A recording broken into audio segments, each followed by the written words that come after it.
একসময় হীরা নামের এক জেলে ছিল। ও ছোট একটা গ্রামে একটা ভাঙাচোরা ঝুপড়িতে থাকত। ও সমুদ্রে মাছ ধরতে যেত। হীরা মাছ ধরতে পারদর্শী ছিল, কিন্তু কিছুদিন ধরে ওর জালে কোনো মাছ উঠছিল না। একদিন ও ক্লান্ত হয়ে বাড়ি ফিরে আসে।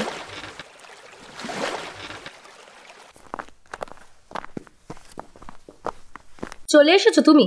আজকেও খালি হাতে এসেছো? হে ভগবান, এটা কোন লোকের পাল্লায় আমি পড়লাম!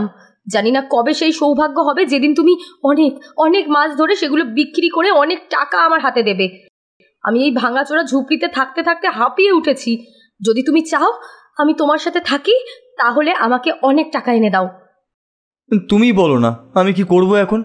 সারাদিন তো সমুদ্রের কিনারায় অপেক্ষা করে বসে থাকি যে কখন মাছ আমার জালে উঠবে, কিন্তু কি জানি কি হচ্ছে। ভাগ্য সহায় নেই আমার, রোজ খালি হাতেই ফিরতে হচ্ছে আমাকে। ওইসব আমি জানি না। যখনই জিজ্ঞেস করি তখনই একই কথা বলো যে আমি কি করব। যাও আর মাছ ধরে নিয়ে এসো। বউয়ের এই রকম কথা শুনে হীরা খুব উদাস হয়ে যায় আর ছিপ নিয়ে সমুদ্রের কিনারায় যায় মাছ ধরার জন্য। ও নৌকোয় বসে পড়ে। তখনই নৌকো সমুদ্র নিচে যেতে শুরু করে আর ওর জালে একটা বড় সোনালী মাছ ওঠে। আরে, আমার জালটা হঠাৎ করে এত ভারী লাগছে কেন? যখনই হীরা সমুদ্র থেকে জাল ওপরে টেনে তোলে, তখনই একটা খুব বড় সুন্দরী সোনালী মাছ জালের মধ্যে দেখতে পায়।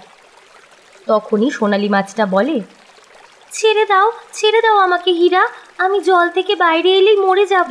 যেতে দাও আমায়, আমি জাদুর মাছ, তুমি আমার কাছে যা চাইবে তাই পাবে, কিন্তু আমায় যেতে দাও হীরা। তুমি কি সত্যি জাদুর মাছ?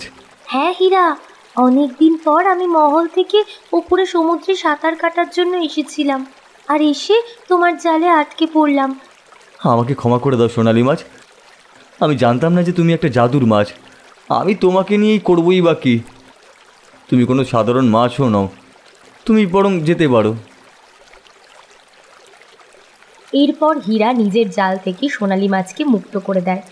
তোমাকে অনেক অনেক ধন্যবাদ হীরা, তুমি খুব ভালো মানুষ, তুমি আমার জীবন বাঁচিয়েছো।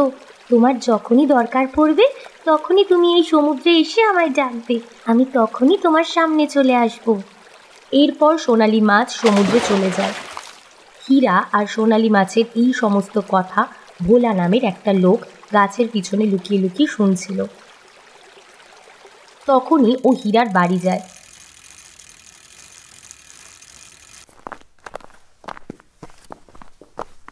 কমলা বৌদি, জানো আজ একটা অবাক কাণ্ড ঘটেছে।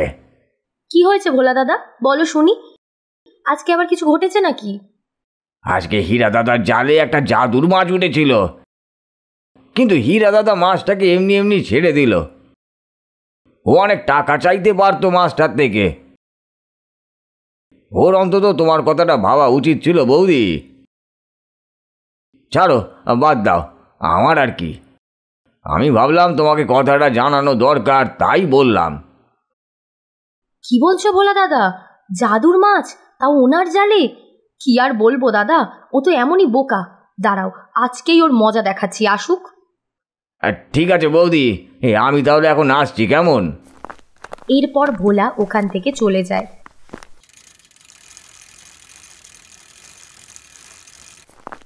হীরা বাড়ি আসে। এসে গেছো তুমি? আজকেও খালি হাতে এসেছো? তুমি সারাদিন একটাও মাছ ধরতে পারো না। তোমার এই রোজ রোজ বাহানা শুনে না আমি বিরক্ত হয়ে গেছি। যদি এই রকমই চলতে থাকে তাহলে আমি বাপের বাড়ি চলে যাব, বলে দিলাম। মালতী, এইরকম বলো না। আমি রোজ চেষ্টা করি মাছ ধরার। আজ তো একটা মাছ ধরেও ছিলাম, কিন্তু মাছটা জাদুর মাছ ছিল। ওটা নিয়ে আমি কি করতাম বলো? তাই আমি ওটাকে ছেড়ে দিয়েছি। তুমি কি বোকা নাকি গো? হাতের লক্ষ্যে এইভাবে কেউ পায়ে ঠেলে? হে ভগবান, তুমি জানো তুমি কি করেছো আজকে? ওটা একটা জাদুর মাছ ছিল। ওর প্রাণ বাঁচানোর বদলে তুমি ওর থেকে যা চাইতে তাই পেতে। এক্ষুনি সমুদ্রের কিনারায় যাবে আর ওই জাদুর মাছের থেকে তুমি আমাদের জন্য একটা বাড়ি চাইবে।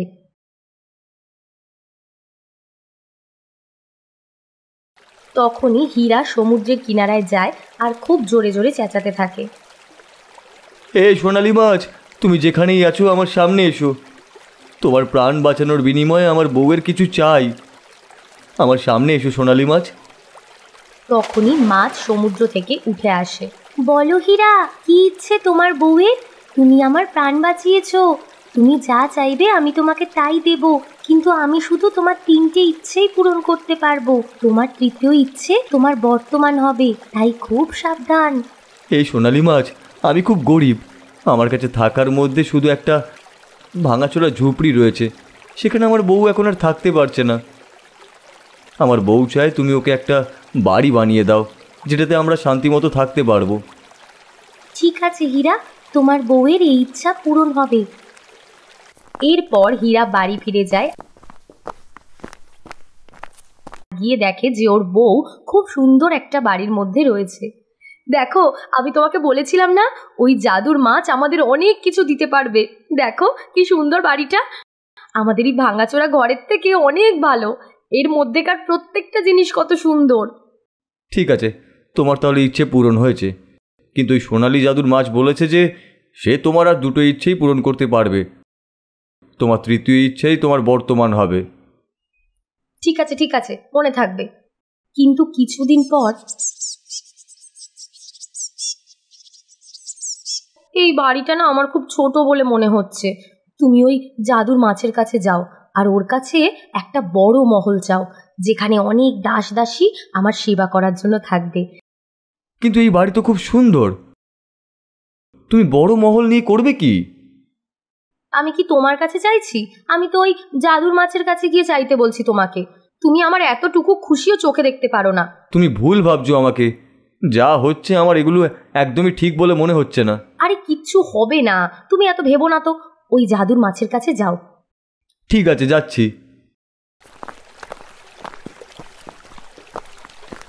হীরা সমুদ্রের কিনারায় গিয়ে জোরে জোরে চেঁচাতে থাকে।